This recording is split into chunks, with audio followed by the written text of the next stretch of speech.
managing culture. Culture is a complex topic that we could go on for days.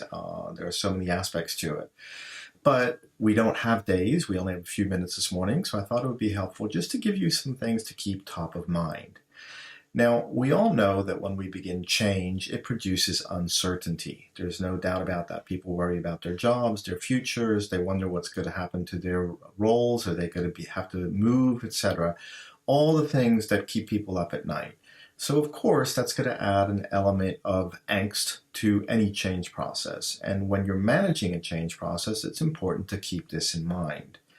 So unfortunately, as we've discussed before, a lot of leaders tend to focus on the tangible elements. Programs, resources, gatherings, all the things that are relatively easy from a certain point of view to show. But let me look with you this morning at, sort of, as I mentioned, 5 things to keep in mind. The first one that I want to bring up, and we can talk about this at more length in the future, is this idea of the change curve. When change begins, people react differently. However, research indicates that there is a predictable pattern to their reactions. It may happen in less time or in more time, but basically they go through a change curve that goes up and then swings back down. It can go very far down before it swings back up again.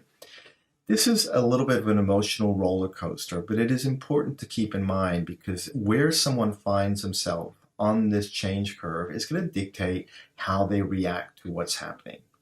So at first people may be excited about it, then they start getting worried, then they start getting more worried and skeptical, and then they start getting a little to the point where they're very negative about it. And then if things are going well, they start to see the positive aspects of it and they start moving back up the curve. Obviously, when you're going through a change process, the goal is to try to minimize the length of time that someone takes to travel that curve.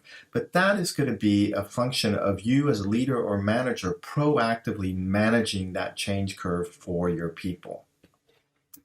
The second tip is about communications. Communication is, without a doubt, absolutely critical, but it is not the end point. It is not the be-all and end-all. It is a tool to achieve an end. And very often, as we've talked about in the past, leaders and managers tend to fall back on 2 styles of communicating. One, they either communicate too much or not at all. Either way, this can be overwhelming for employees. So it's the important aspect of communication here is to think about what are you trying to say? Why are you saying it? What action do you want to have come out of that communication? If there's no action required on the part of the person receiving the communication, you may want to think about whether or not you in fact need to do the communication that you're thinking about. And find out what questions matter most to your different employee segments and then address those when you are communicating. The third tip is about consistency. And we have talked about this before in a previous Empowered session, but consistency is what is going to make or create an authentic culture. If you stay consistent, employees will begin to model the new desired change behaviors because they'll perceive your efforts as authentic and sincere. But until that happens, they're going to be skeptical, they're going to be cynical, they're going to sort of hold back and not jump on board just yet. They want to see if you mean what you say. Thirdly is, I think that's fourthly.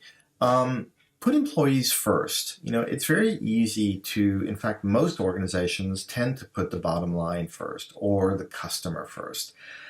My experience is that if you put the employees first, you will get the dividends from that strategy. Unfortunately, change is too often associated with layoffs. And so one thing to keep in mind, or that I would ask you to keep in mind, is when you're initiating a change process, try to think creatively about what's important. Make sure that you're not just letting people off for cost cutting. Maybe there are different ways to achieve your goals, because the moment you go into layoffs, that's when people start getting scared and they put their backs up and they start basically putting a wall between you and anything you're trying to achieve. So it's important to get creative with what you're trying to do.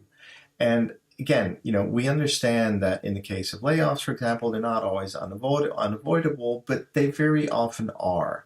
So try to think outside the box and just try to put the employees first, because that will come back and give you a very high return on investment. And the reality is, in my experience, if you put your employees first, they will deliver the experience that you want to their colleagues and to customers. So this was just a very quick overview, very quick session on some tips to keep in mind when you're going through change. Happy to explore these in more detail, and we will be looking at these in more detail in the future. Thank you again, and I hope